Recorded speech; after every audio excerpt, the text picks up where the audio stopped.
अल्फाज नहीं है जी।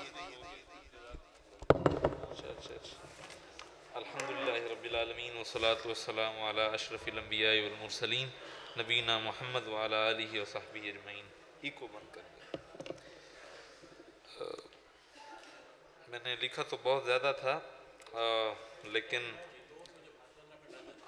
नहीं अच्छा नहीं वो साले पहुँचना भी है, मुड़ी इतनी डूबी जी है। अच्छा जी। अच्छा जी, हर साल होनी।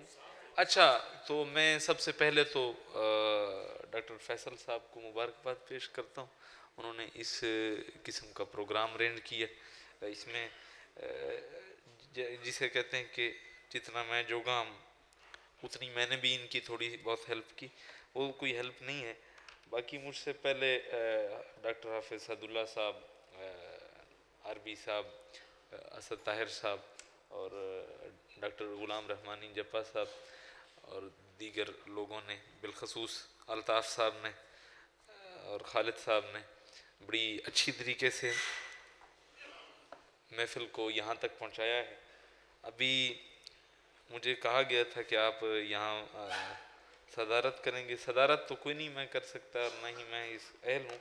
कुछ चीज़ें हैं जो मैंने आपके साथ डिस्कस करनी है इस कॉन्फ्रेंस के हवाले से। यानी हम बात कर रहे थे हज़रत मौलाना मोहम्मद ज़ाकिर रहमतुल्लाह अलैह उनके हवाले से।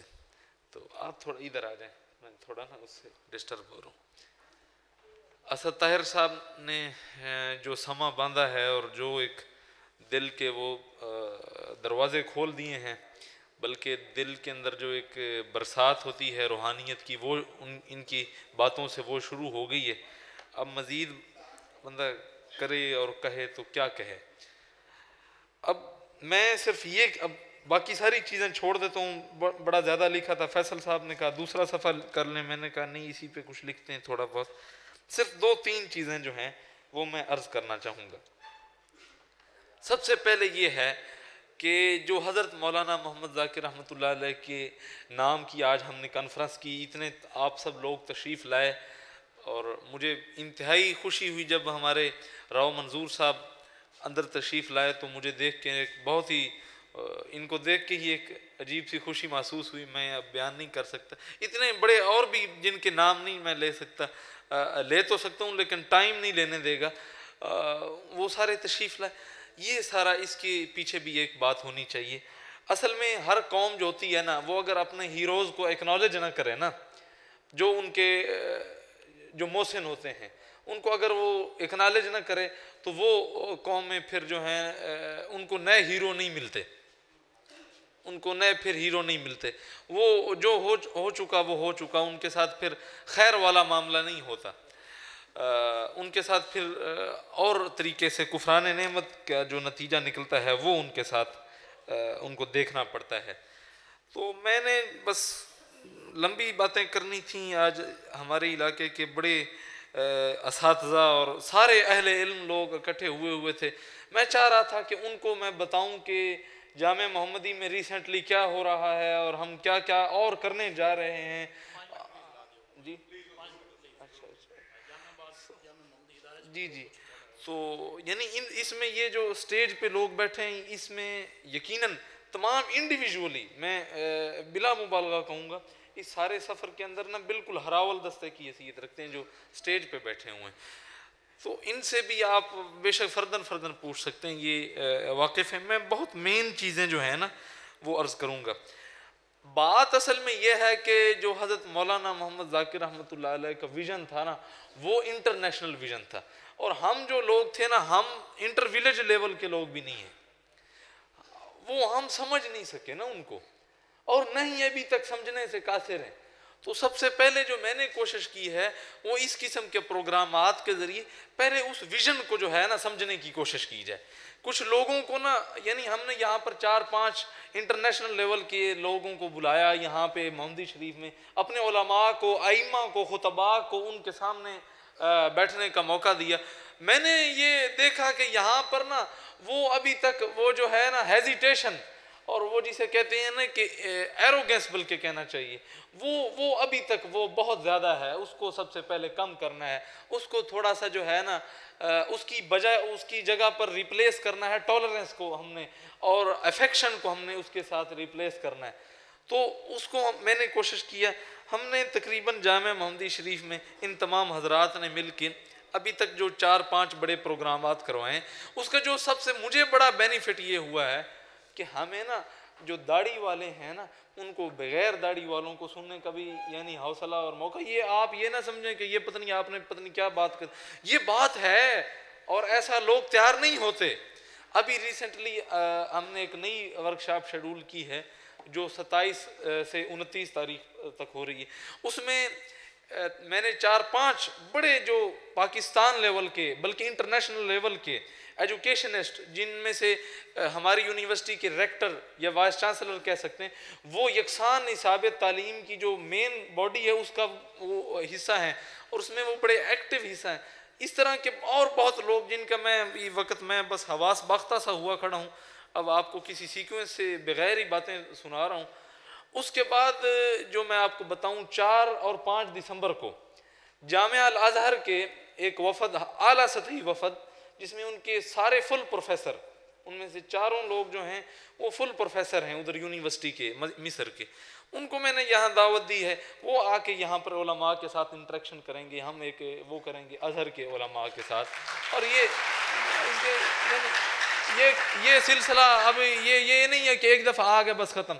मैंने उनके साथ एक MOU शेड्यूल किया है और उसको हम वहीं पर अनाउंस करेंगे, ताकि हमारे जो स्टूडेंट है ना, हमारा या इस कॉलेज का, यही इसी इलाके का, without any discrimination of his sect, his ethnicity, his race, कोई ऐसी उसकी कोई वो नहीं है, वो करके जो भी अहल होगा, हम ये पहला कदम है। मेरा दिल है कि हम इस इलाके को एक इंटरनेशनल लेवल पर मुतारिफ करवाएं और इसका तारुफ सिर्फ और सिर्फ तालीम हो, जिस तरह अरबी साहब ने फरमाया, यहाँ पर वो ना जंग वालों और चिनियोट वालों का ना वो क्या कहते हैं जंगली वगैरह और इस तरह के हमें अलकाबात से ना नवाजें।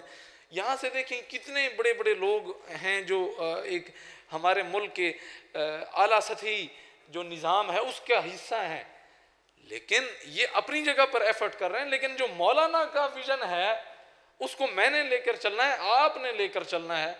ये मैंने थोड़ी हाईलाइट्स बताई। फिर अभी 4 तारीख को तो अजहर के लोग आ रहे हैं, उसके बाद हमने एक रखा है, मीटिंग रखी है जो 11 तारीख को है, 2 दिन की वर्कशॉप है। वो है जी workshop for reconstruction and reconciliation of Muslim society, ठीक है जी।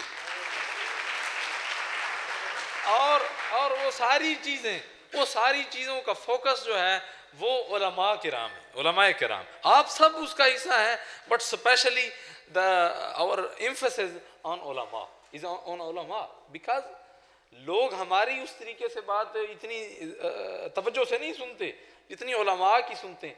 उलमा को अगर अपनी पावर का पता हो और फिर अपनी जिम्मेदारी का पता हो, पाकिस्तान जैसी रिलीजियस सोसाइटी इस दुनिया की सबसे महज़्ज़ब सोसाइटी है, बट जो जिस करने का काम है वो नहीं कर रहा। हजरत मौलाना ने, उनके याद में कॉन्फ्रेंस है, आप कहेंगे आपने अपनी बातें शुरू कर दी, ये उनकी बातें हैं, ठीक है जी, ये उन्हीं की बातें हैं और ये उन्हीं की सोच है कि हम सोसाइटी के अंदर अब सोसाइटी को वो माहौल दें कि वहाँ इब्ने खल्दून पैदा हो, ठीक है जी। हम कहते हैं फलां साइंसदान था, इब्नुल हैसम था, ठीक है जी। इंटरनेशनल लॉ का बानी वो होमो ग्रेशियस के क्या नाम उसको कहते हैं, क्यों जी, वो कब बानी है? मोहम्मद बिन हसन ने पहली किताब लिखी है, मोहम्मद बिन हसन शिबानी, इमाम शिबानी ने इंटरनेशनल लॉ पर पहली किताब लिखी है। इंटरनेशनल लॉ का बानी वो है और इसको वेस्ट ने एक्नॉलेज किया है। तो अभी क्यों नहीं शिबानी पैदा होता, अभी क्यों इब्ने खल्दून नहीं आते, क्यों अबू अली सीना की किताब जो है वेस्ट की मेडिकल जो सिलेबस है उसका हिस्सा नहीं है, क्यों यहाँ पर वो माहौल नहीं है? यहाँ पर नूर बशर का जो झगड़ा है वो ज्यादा सुना जाता है, यहाँ पर फिका की और उसूल फिका की और ज्यूरिस्प्रूडेंस की बहसों को नहीं सुना जाता, यहाँ पर एक दूसरे को सुनने का रुझान नहीं है। आपको पता है हज़रत मौलाना मोहम्मद जाकिर रहमतुल्लाह अलैह के इदारे में ईसाई असातिज़ा भी थे, इसके ये ईसाई असातिज़ा भी थे। इंटरफेथ हार्मनी अगर वो हम पैदा नहीं करेंगे, जिसकी परमिसिबिलिटी हमारे मजहब ने हमें दी, हमें इनकरेज किया है। हमारे यहाँ हमारी मस्जिद में तबलीगी जमात नहीं बैठ सकती, चाहे जाए कि नजरान के ईसाइयों का वफद आके वहां इबादत करे, ठीक है जी। यानी इसको खत्म करने के लिए मैं अपने नकादों का बड़ा मशकूर हूँ। उन्होंने, मैं 13 साल का था कि मेरे खिलाफ एक खुला खत लिख दिया गया था, मेरे 13 साल के बच्चे की। ये इस पर भी मैं उनका शुक्रिया अदा करता हूँ। अभी मैं सारा यानी एक हिस्ट्री होती है ना, वो बड़े मेरे साथी हैं, मेरे जो नकाद हैं। कुछ लोग कहते हैं कि ये सुलह कुल्ली की तरफ अपनी जामिया को ले जा रहे। जी हाँ, एतदाल का यही मतलब है कि किसी को छेड़ो नहीं और अपना छोड़ो नहीं, ठीक है जी। अपने स्टैंस को, अगर आप अपने स्टैंस को समझते हैं कि ये हक है, तो फिर आपको शोर होना चाहिए कि ये हक है, ठीक है जी। ये नहीं होना चाहिए कि आप उसके अंदर एम्बिग्युइटी के शिकार हों, आप उसके अंदर डुअलिटी के शिकार हों। मेरा ये मौक़िफ़ है कि इस मुआशरे की, चिन्योट के मुआशरे की रिकंस्ट्रक्शन करना हम सब की पहली जिम्मेदारी है, ठीक है जी। जिसके लिए हम उस हदीस पर अमल करेंगे कि इल्म मोमिन की गुमशुदा मीरास है, उसे कहीं से मिले। अबू हुरैरा रज़ी अल्लाह ताला अन्हु को आयतुल कुर्सी इब्लीस ने सिखाई, ठीक है जी।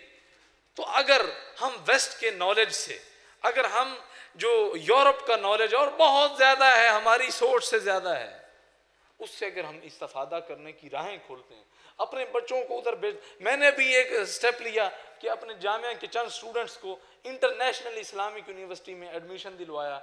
उनके लिए स्कॉलरशिप्स का मैंने एक किया है, मेरा ज़हन है। और भी अभी ये स्प्रिंग से एडमिशन आ रहे हैं और बहुत हम ले जाएंगे। मुझे लोगों ने कहा यार अपना मदरसा, उसके स्टूडेंट्स को आप उठा के दूसरी तरफ ले जा रहे हैं। मैंने कहा कि उनको कंपैरिजन करने का मौका मिलना चाहिए, यहाँ का और वहाँ का।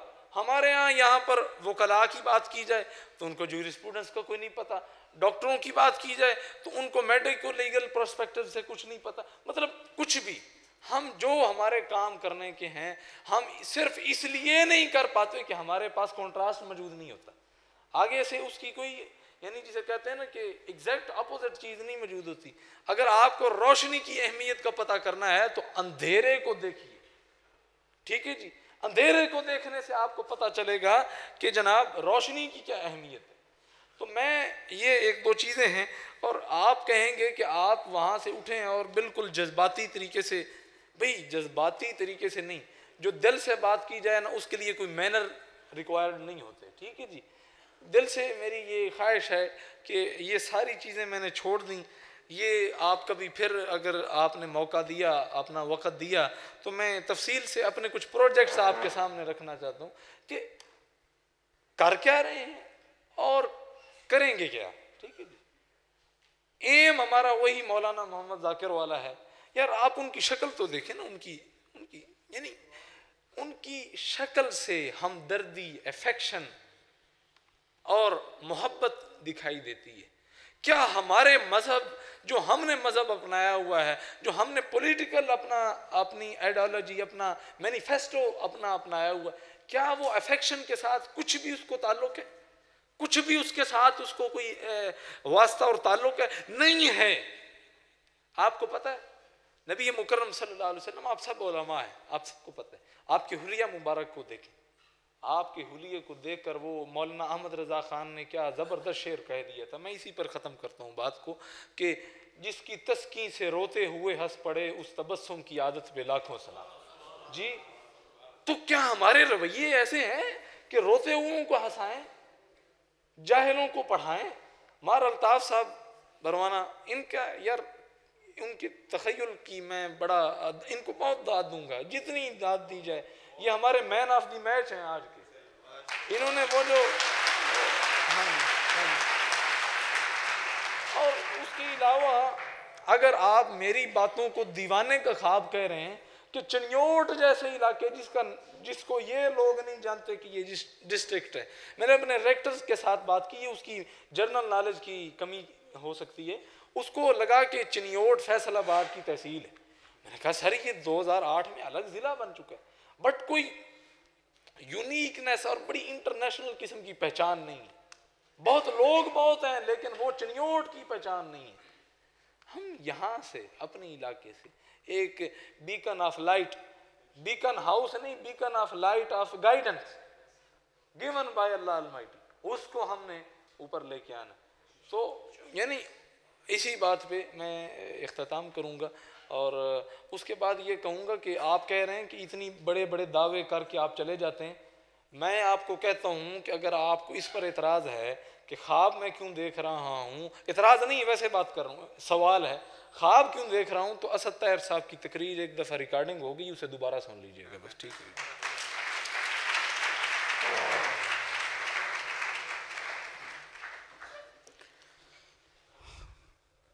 जी। तो